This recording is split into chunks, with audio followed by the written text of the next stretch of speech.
Bonsoir mesdames et messieurs, bienvenue dans le 22h de Télé Djibouti. Voici les titres de l'actualité.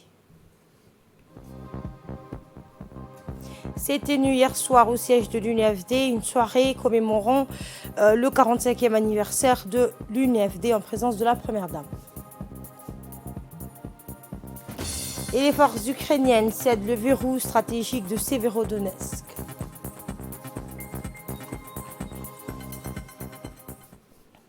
Bonsoir et merci de nous accueillir chez vous sous le haut patronage de la Première Dame et présidente de l'Union nationale des femmes djiboutiennes, Madame Khadra Mohamed Haït. S'est tenue hier soir au siège de l'UNFD une soirée festive qui marquant la commémoration du 45e anniversaire de la création de l'Union nationale des femmes djiboutiennes.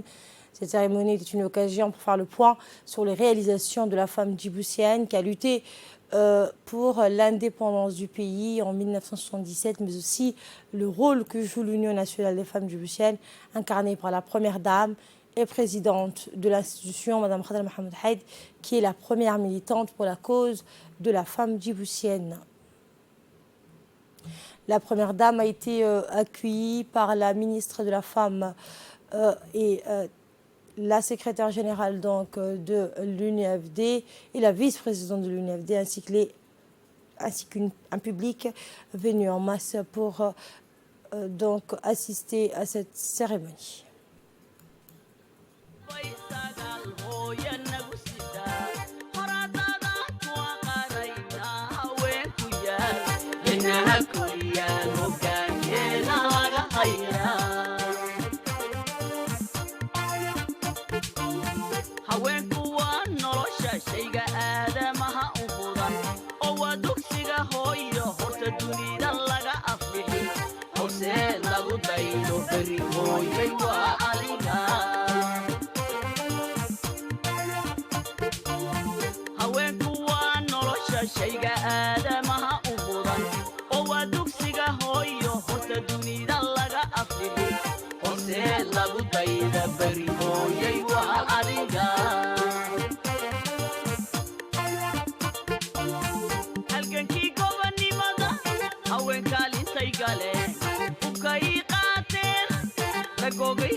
Cette cérémonie marquant le 45e anniversaire de la création de l'UNFD a été animée par les différentes troupes artistiques nationales. Regardez.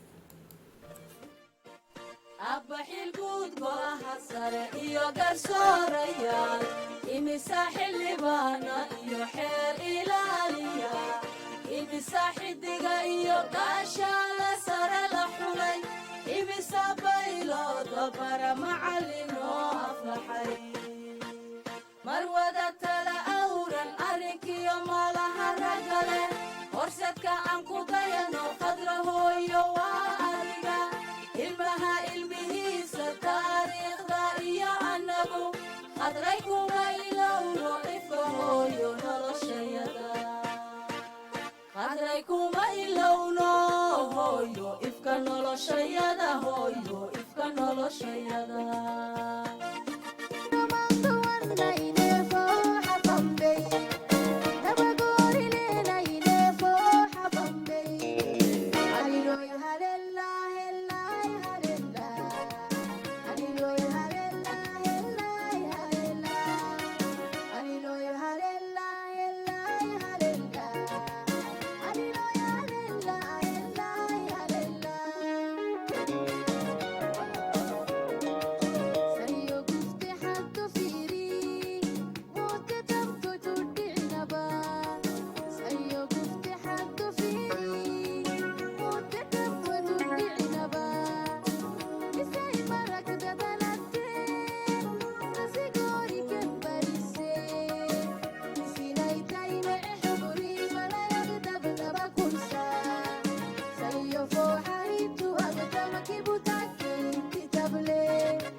أنسات الحرية ناضلت حتى في الميدان بكيت حصن التأخر نافست أرقى بالإقدام أنا أم الإنسانية أنا بنت الجبوتية أنا كل الحرية أنا كل الحرية بفضل الله ودعم الرئيس والسيدة الأولى حقوقي صانت إرادتي معلمة علمية طبيبة جراحية وفي الميدان جندية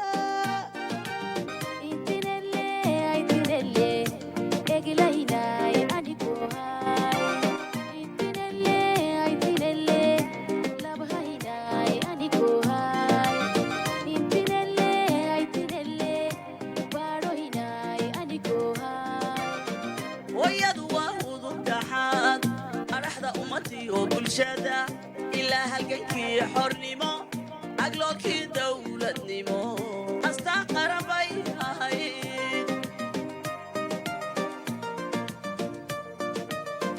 أديك هورو مركونا لأنتد ما أفلحين أقاسم إيو وسير أركانتي إذا ماذا أقوياني الدكتور انتبه والو إقماضي. Et par la suite, la première dame du pays donc, a assisté à un défilé des femmes qui ont marqué l'histoire du pays. Et enfin, la vice-présidente de l'UNFD, Mme Hasna Ahmed, a remis à la première dame un cadeau en guise de remerciement pour l'intégration de la femme dans le développement du pays.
Dans l'actualité également, pendant leur séjour en Terre Sainte, les pèlerins djiboutiens ont effectué diverses visites sur le terrain. Les pèlerins ont commencé leur visite à la mosquée de Rouba où ils ont prié. La mosquée est située sur la route de migration reliant la Mecque et Médine et à environ 3,5 km au sud de la mosquée du prophète, paix et âme soit sur lui. La mosquée de Rouba bénéficie des soins et de l'attention du gouvernement du gardien des deux saintes mosquées, le roi Salman Ben Abdelaziz Al Saoud, car c'est l'une des plus grandes mosquées de Médine. Les membres de la mission djiboutienne ont déployé des efforts inlassables pour guider les pèlerins vers la réussite de cette visite historique et religieuse. Après cela, les pèlerins sont allés visiter le mont Uhud. Les pèlerins ont visité donc les sites historiques et archéologiques de Médine dans le cadre de leur voyage spirituel vers la Terre Sainte.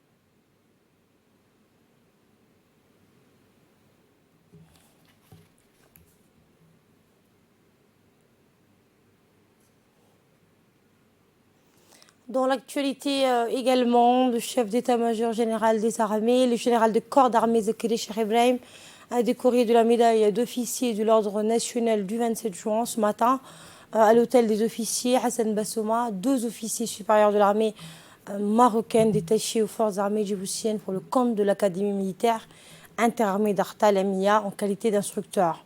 Il s'agit du lieutenant-colonel Faisal Bouharba et du lieutenant-colonel Aziz Shaker.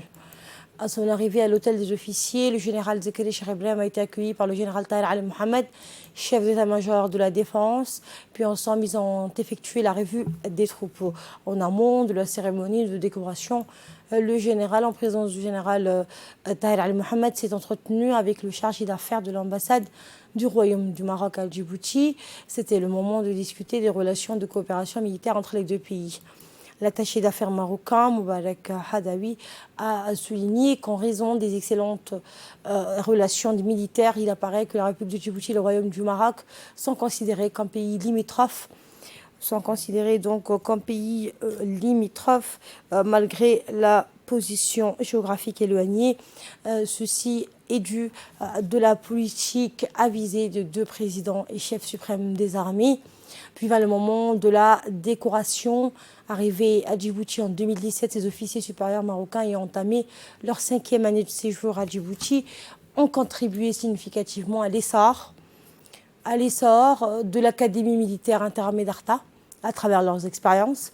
Ils ont su inculquer aux jeunes élèves, officiers, l'enseignement de la culture militaire et n'ont ménagé aucun effort dans les missions assignées. Fantassin à la base, le lieutenant-colonel Faisal Bouharba a été responsable de la cellule programme au sein de la direction des études.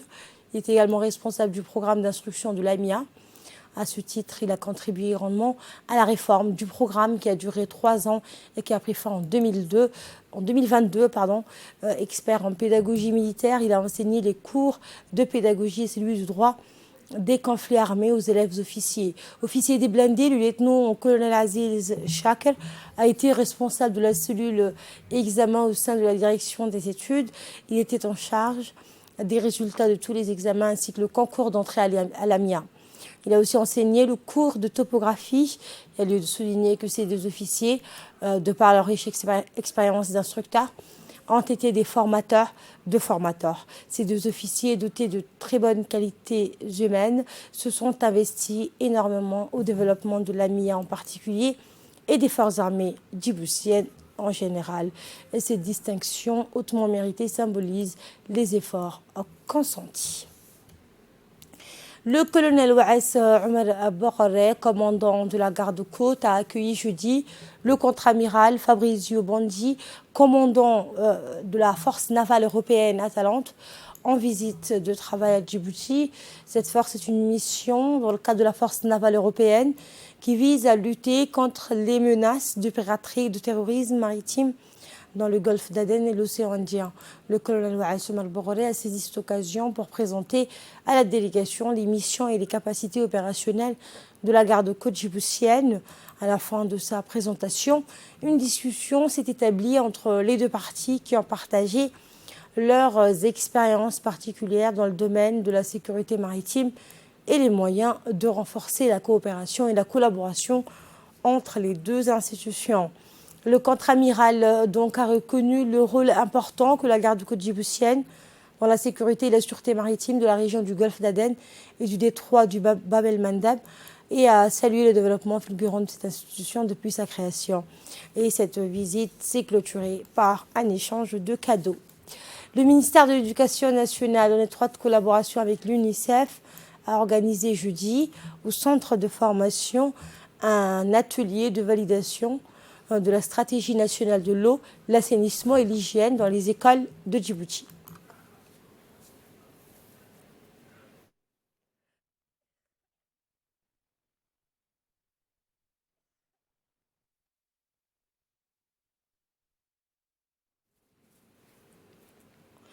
Cet atelier de validation a été donc présidé par le directeur général de l'enseignement, Abdi Dirir, en présence des représentants de l'UNICEF, de l'ONEAD, de l'INSPD, des chefs d'établissement scolaires, des associations de parents d'élèves, des ONG, des partenaires techniques et financiers.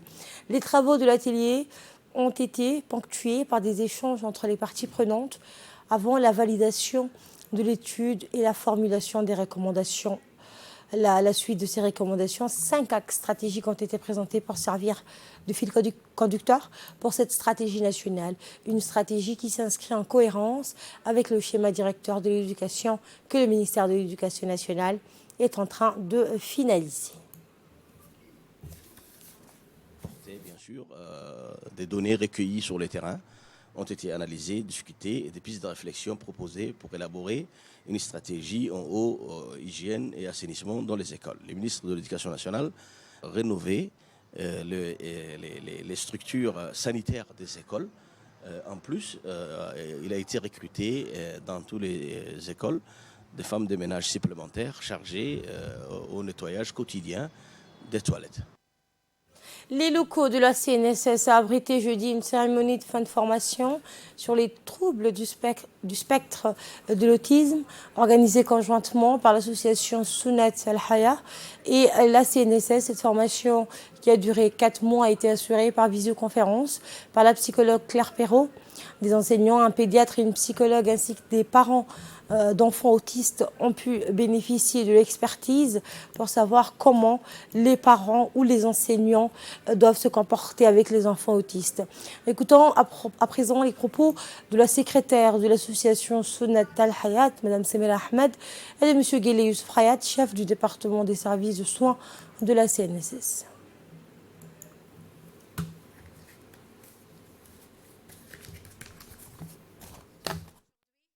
Les encadreurs. Donc nous avons les encadreurs du ministère de l'Éducation nationale, les encadreurs de l'école pour tous, les encadreurs de l'association Sunna Al-Haya, avec les parents des élèves qui sont dans nos centres. Et nous avons eu cette formation depuis le mois de mars, donc c'était 2 fois par mois. Et à chaque fois, on avait 4 heures de formation à distance. Mais c'était tellement bien, le Covid nous a appris des belles choses. S'il y a vraiment des personnes à remercier ici dans cette salle, c'est vous, mesdames, qui œuvrez au quotidien auprès de ces enfants en difficulté. J'ai été une seule fois dans le centre et j'étais tellement bouleversé que j'ai vraiment du mal à retourner. Donc vous qui êtes au quotidien auprès de ces enfants, c'est vraiment vous à qui on doit dire merci et bravo pour tout le travail que vous faites. Écoutons à présent une des parents d'élèves, Madame Neguet Salim, qui a bénéficié de cette formation. Moi, j'ai un enfant à besoins spéciaux. Il a été accueilli au centre Sunnat Al-Hayat. il est sous la responsabilité de Madame Abir. Je ne vais pas vous cacher, au début, il n'y avait pas de place. Ces bonnes dames, elles ont fait de la place pour mon fils, qui n'arrivait pas à trouver sa place au sein des autres écoles. Donc, je vous dis merci. Je ne pourrai jamais vous remercier, mais bon, je vous dis merci quand même. L'association, en même temps, elle m'a permis, moi, en tant que parent, de pouvoir comprendre, en fait, les besoins de mon fils, comment mon fils fonctionnait. Donc, grâce à cette formation, j'ai pu avoir une meilleure compréhension de ses besoins. Et j'espère bien aussi pouvoir obtenir tous les outils nécessaires qui sont disponibles, soit sur Internet ou soit peut-être auprès de l'association, qui pourront m'aider à bien développer, qui pourront aider mon fils à bien se développer. Sinon, en tant que parent, j'avais une requête, et j'en ai parlé avec l'association, c'était de pouvoir avoir des heures adaptées pour pouvoir s'occuper de notre enfant à la maison. Parce que le centre nous donne des stratégies pédagogiques et on aimerait appliquer cela chez nous avec notre enfant. Mais en tant que maman active, de 8h à 17h, ce n'est pas évident. Et voici à présent les réactions d'une part de la pédiatre et la psychologue qui ont également suivi cette formation. Donc moi, j'ai démarré mon expérience avec l'association pratiquement en même temps que la formation finalement. Donc c'est Samira qui m'a contactée, elle avait envie que je puisse venir un petit peu comprendre, explorer et surtout apporter un soutien à l'équipe et aux enfants. Franchement, j'ai appris tellement de choses depuis que j'ai démarré, je ne pourrais même pas tout dire. Comme l'a dit Guélé, quand on rentre, quand on fait votre connaissance, qu'on va au contact des enfants, on est tout de suite happé. Il faut savoir aussi garder un peu les pieds sur terre et pas... Ça, c'est ce que j'essaye de voir avec les filles qui donnent beaucoup et qui, du coup, prennent pas suffisamment soin d'elles parce que c'est important d'être en bonne santé pour s'occuper de ces enfants-là. Donc, ça fait aussi partie des missions que je me suis confiée. Condensé, synthétique et riche. L'association Sunnah Al-Haya, à travers cette formation, nous a invité en tant que pédiatre. J'ai appris surtout le point de vue de psychologue. Nous, les pédiatres, en formation, c'est un autre point de vue. C'est un point de vue médical, c'est un point de vue de prise en charge des pathologies, des points de vue l'enfant lorsqu'il tombe malade, comment gérer.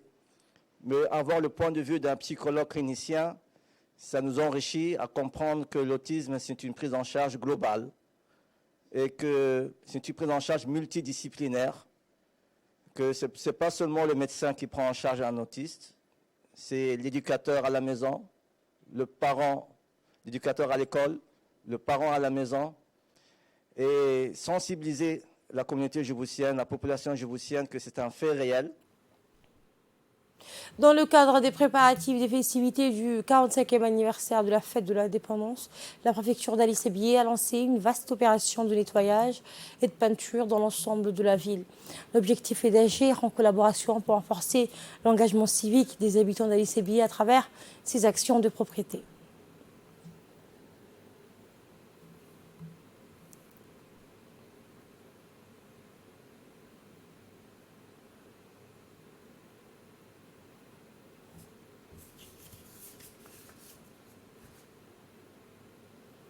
Et pareillement à Tadjoura, les préparatifs battent en plein pour marquer les activités battent en plein marquées par des opérations de nettoyage. Les jeunes et femmes de la ville blanche ont donné leur assurance par des messages d'engagement solennel promettant de s'approprier l'esprit patriotique et civique pour continuer cette lutte contre l'insalubrité dans leur cadre de vie.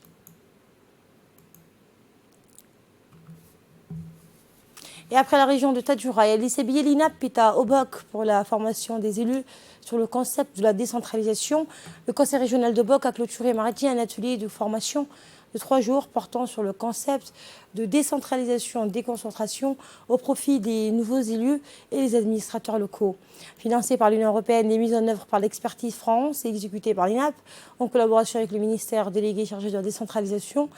Cette formation s'inscrit dans le cadre de renforcement des capacités des ressources humaines, notamment des élus locaux, le personnel du conseil régional et les sous-préfets afin que ces derniers assimilent le rôle et leurs droits.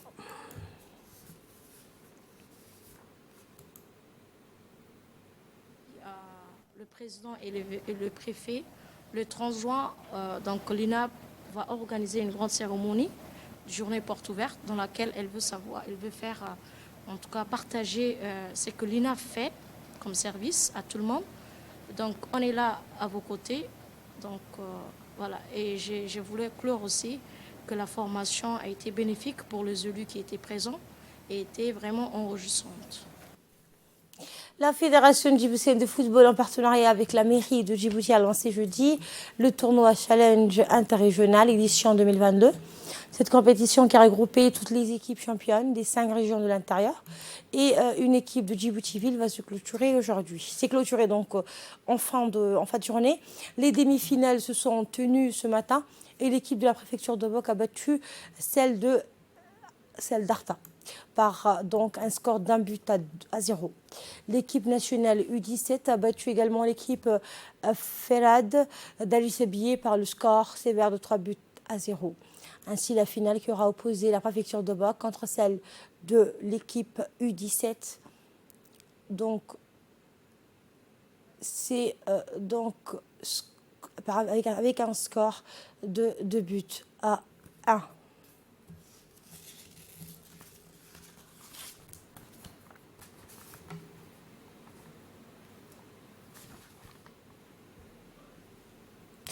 À la une également, la Fédération djiboutienne de cyclisme a organisé hier une compétition cycliste à l'occasion de la fête nationale. Eh bien, plusieurs équipes ont participé à cette course.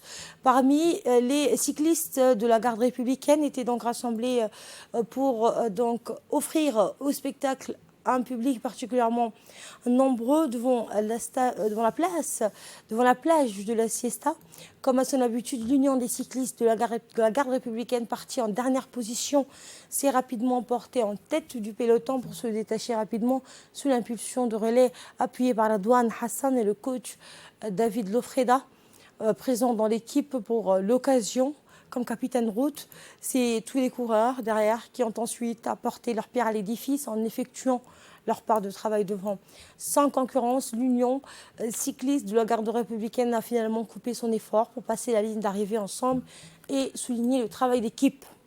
Les coureurs ont ensuite accueilli le reste des coureurs sous des méritants encouragements compte tenu du peu d'entraînement hebdomadaire proposé par la fédération. Eh bien, l'équipe de cyclisme de la garde républicaine vise des objectifs ambitieux cette année au cours notamment la participation au Tour cycliste de Madagascar, du Bénin et du Togo, veut également développer le cyclisme en ouvrant son club aux plus jeunes et aux adolescents, mais aussi en montant la première équipe cycliste féminine de l'histoire de Djibouti. Et à cette occasion, le colonel Mohamed Jamadou Ali, commandant la garde républicaine, et l'ensemble des officiers, sous-officiers militaires du rang de la garde républicaine, ainsi que M. David Lofreda, directeur technique et sportif de la garde républicaine, adressent leurs plus chaleureuses félicitations à l'équipe de l'Union de cyclisme de la garde républicaine pour son engagement auprès de la jeunesse djiboutienne et l'excellence de ses résultats.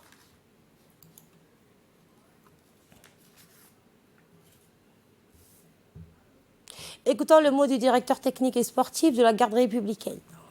Je voulais profiter de l'occasion de cette jolie course pour la fête nationale, d'abord pour remercier la fédération, même si on n'a pas été invité officiellement, on a pris beaucoup de plaisir à rouler avec cette jeunesse et on est toujours présent pour la jeunesse à la garde républicaine pour les accompagner, pour les former, pour leur donner un apprentissage du vélo et leur enseigner peu à peu donc les rudiments de ce qu'on enseigne dans une école de cyclisme. Ça c'est le premier point. Et puis je voudrais d'abord remercier le colonel Mohamed Jamadou Ali pour le soutien donc continu qu'il a auprès de mes coureurs, qui nous a permis il y a 3 ans de partir à Madagascar avec les résultats que vous connaissez.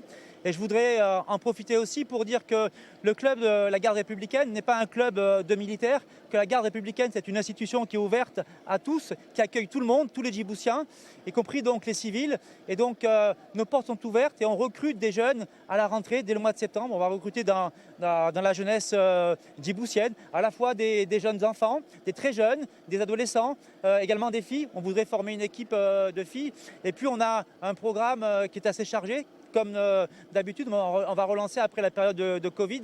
On va faire l'année prochaine donc le Tour de Madagascar, le tour du Togo, le tour du Bénin et peut-être le tour du Mali. Donc c'est beaucoup d'objectifs donc pour la garde républicaine et donc pour le cyclisme du pays.